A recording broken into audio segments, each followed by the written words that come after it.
Close. Lillian Rivera, 87, of San Juan, Puerto Rico, rode out the hurricane by herself. It was the worst storm since 1928, 2 years before Rivera was born. Her son, a professor from Okemos, Michigan, brought her to his home. Judy Putnam, Lansing State Journal. Okemos. Jeffrey Colon, 55, a college professor who lives in Meridian Township, grew up in Puerto Rico and considers himself hurricane-tested. Still, he was unprepared for the devastation from Hurricane Maria on his home island. He was on the second commercial flight to land when the San Juan airport reopened after the September hurricane. I was shocked. I started taking pictures, and I quickly realized it was fruitless for me to try pictures because everything looked the same, he said. There's not a single power line standing, it's just destroyed. The sports psychologist and Eastern Michigan University professor last week brought his mother, Lillian Rivera, to his home in Okemos to stay indefinitely. His trip to surprise her for her birthday turned into a mission to check on her after the Hurricane Maria, then a week-long race to rescue her from the island. I realized very quickly, within an hour of being there, I knew I was bringing my mom back, he said. He's also organizing efforts to send batteries, flashlights, battery-operated fans, mosquito repellent and food to 2 trusted friends back home who will distribute them to needy residents in their neighborhoods. Puerto Ricans are struggling to survive without electricity, communications or modern conveniences. Colon said lines are hours long for food and gasoline or cash from the banks.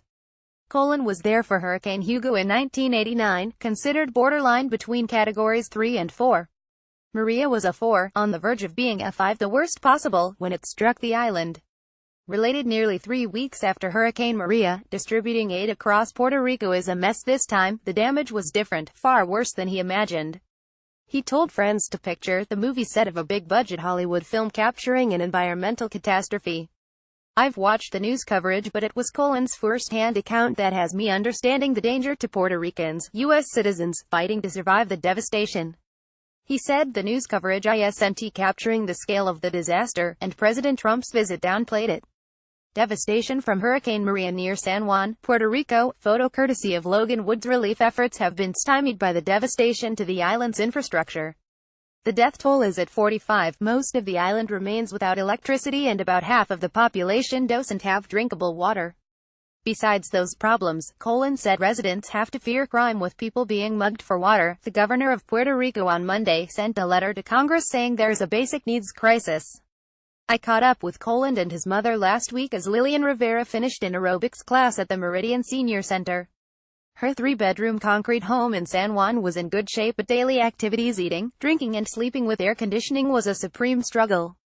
News reports say it could be weeks or months before electricity is restored and more than a decade for the island to recover economically.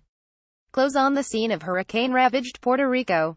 Video by John Torres, Florida Today posted October 6, 2017. Colon was planning to travel September 21 to visit his mom.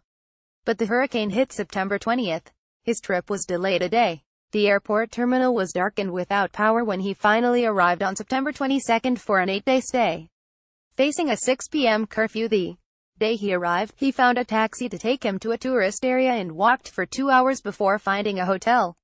It didn't have electricity. He stepped over branches and downed lines on the walk. The next day, he was able to rent a car and drove under downed power lines and around trees to reach his mother's home. He already knew she was safe from a cousin who had rare cell phone coverage. She was very happy to see me, and at the same time that's when she broke down for the first time, he said. He talked with detachment about his trip, but at one point broke into tears, overwhelmed by the calamity, and underwhelmed by official response from the U.S. government.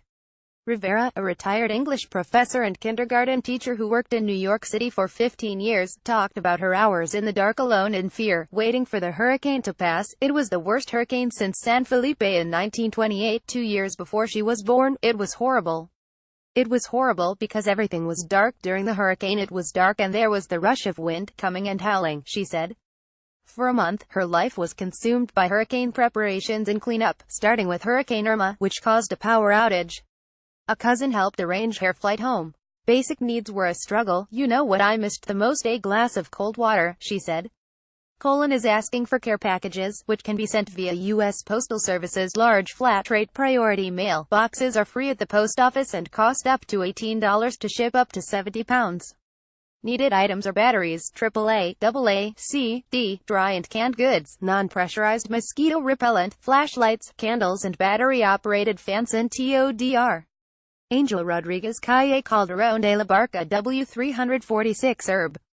Hucar San Juan P.R.O0926 or Miguel Herrero Camino del Chalet F12 Quinta del Rio Bayamon P.R.O0961 Judy Putnam is a reporter and columnist with the Lansing State Journal.